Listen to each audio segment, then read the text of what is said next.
Hello there guys, I hope you're all doing well. Today I want to share with you a very simple spell that I perform every May 1st. And as well, today is May 1st, I thought it was a perfect time to share it with you.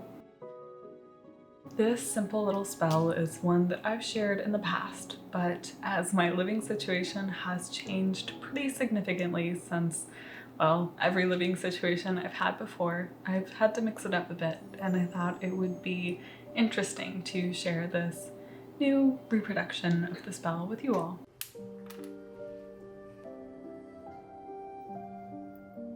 Every single spring of my life until this spring, I've had a garden, and on May 1st, I would craft a simple garden spell bag to gift energy to the garden.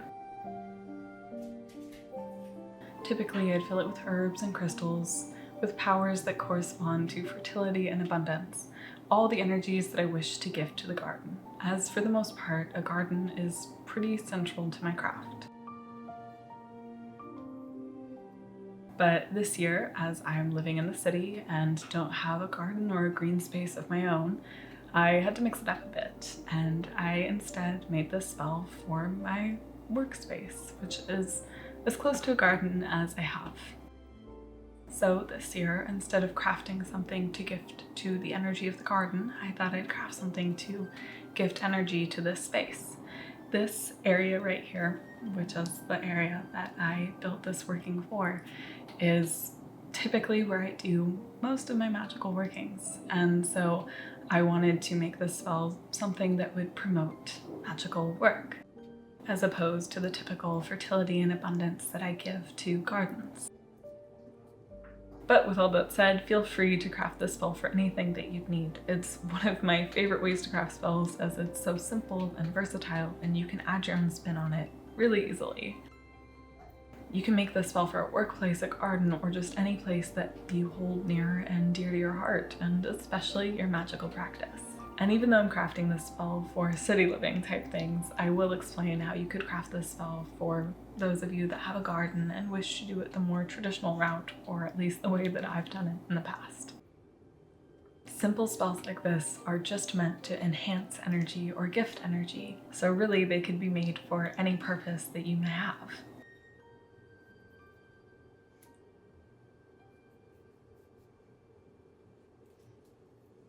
But with all that said, let's jump into what you'll need to craft this spell. A bag, preferably made of natural materials, especially if you are working this spell for something outside or something that will decompose back into nature. It is essential in that regard to have something made of natural materials that will go back into the earth readily.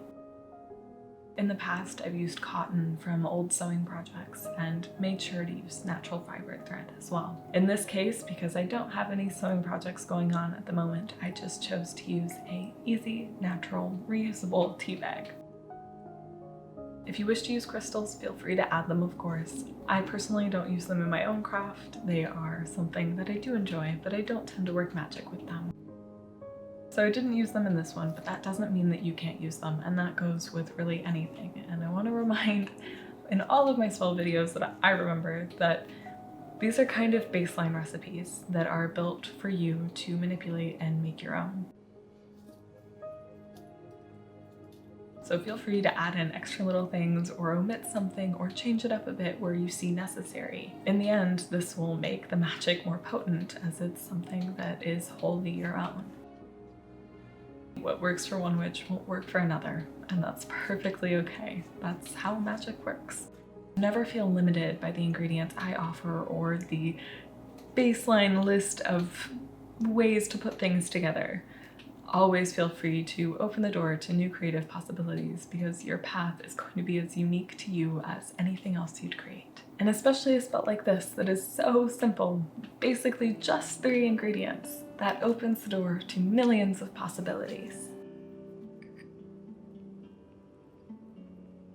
Now for this spell, as I am crafting it in an indoors workspace where I do most of my magical working, I wanted to add energies that enhance magical working.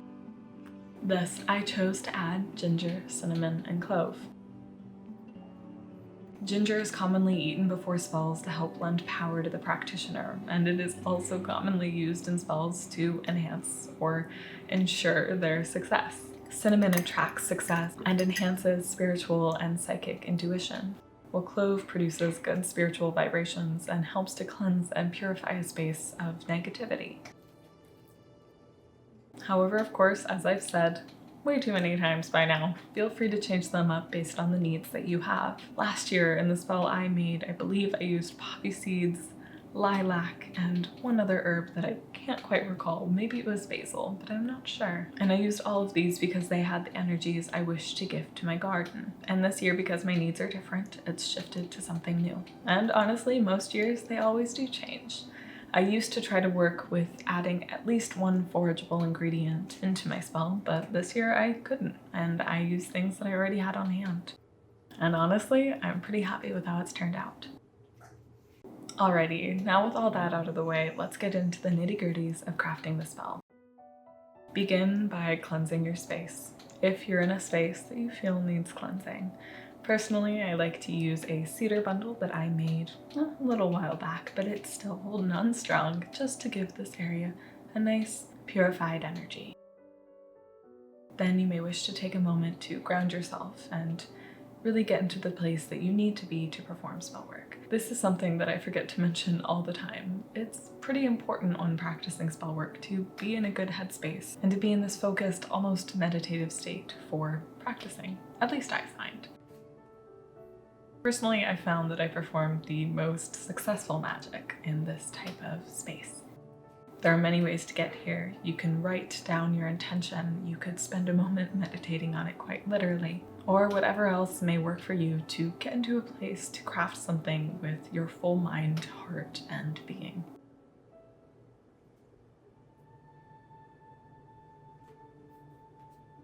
Once you feel pretty ready to begin crafting, pull out your ingredients.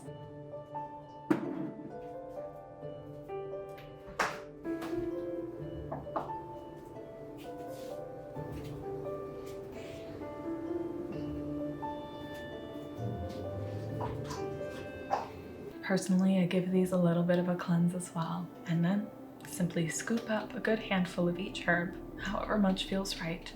Spend a moment with it, placing your energy into it, and then place it into the bag.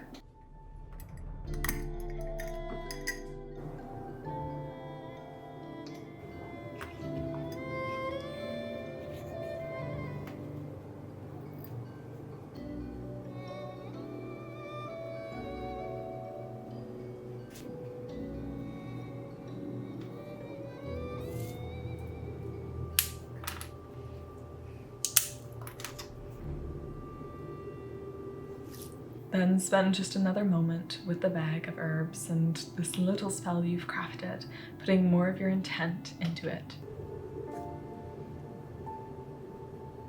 I get a lot of people who ask how to put intent into things and what even is intent.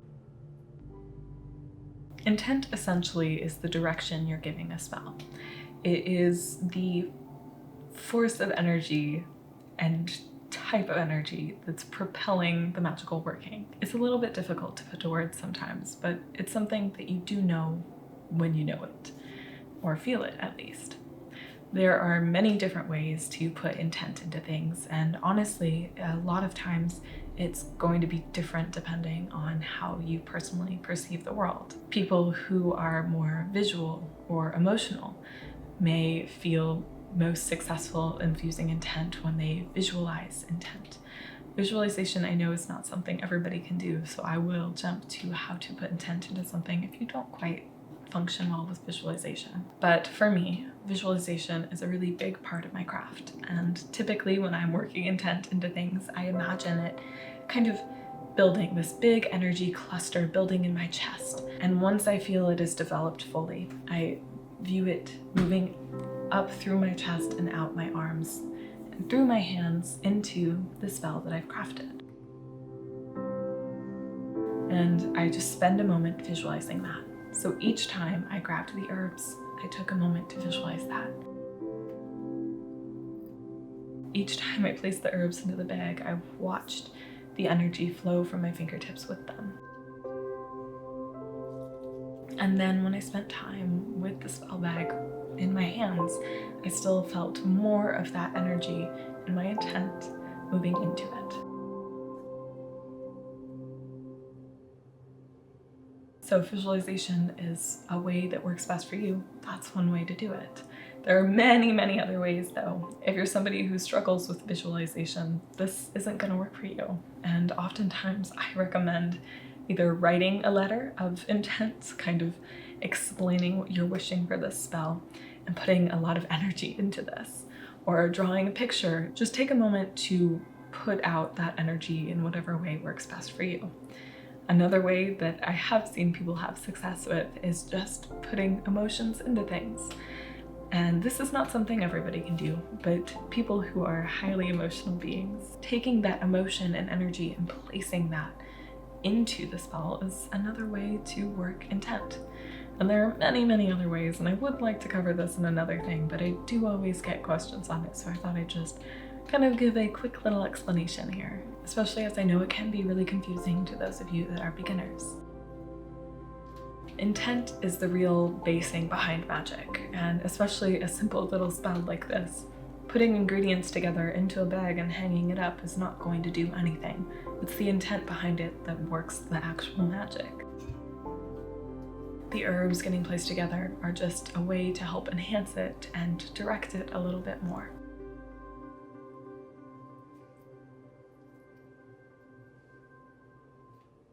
But anyways, once you're done placing your intent into the spell fully, and you've spent all of that time with it, and you feel really good about it being all pieced together perfectly, take it to wherever you are going to keep it, whether that's in your garden or above a workstation or anywhere, and hang it up. Of course, if you're putting it outdoors, make sure it's made of natural materials, as while it decomposes, it will need to go back into the earth comfortably. If you've put stones or crystals into it, you can retrieve them later and cleanse them once the spell is broken apart and the energy has been released. If you're making it for something indoors or a place that really won't be hindered by the elements, leave it up for as long as it feels potent. Once the energy has dissipated and it feels like it's time to be done, you can take the bag and empty the insides of it out into the wild. Personally, I like to dig it back into the earth, and this just helps to disperse the last of the energy and kind of put it out in a way, the way that you would snuff a fire. And it's respectful. You can cleanse the bag if you wish to keep it, and of course, same with the crystals if you've added any. But that's basically it. A very simple, sort of garden spell, sort of city workspace spell. Not really sure what I'll call it yet, but it's something I do every year at this time, and I just wanted to share it again because it is a little different, and it's a tradition that I deeply enjoy, and I hope you all may as well. But before I close out this video, I just wanted to say thank you for all of the beautiful, kind, and supportive comments on my last video. I was really scared, but it turned out to be really just great. And it feels really good, and I feel a lot better about creating and being and just going through life now here. So thank you. But anyways, thank you guys so much for watching this video. If you want to check out my other channel, I will link it up above and down below. I hope to be putting out a new video on that channel in this week, hopefully in the next couple of days. We will see. It depends on some other things in the works, but I will see you there shortly. And if you want to help support this channel, I would really appreciate it if you checked out my Patreon. I know it's not for everybody, but it really does help, and there I share some art and some other fun things.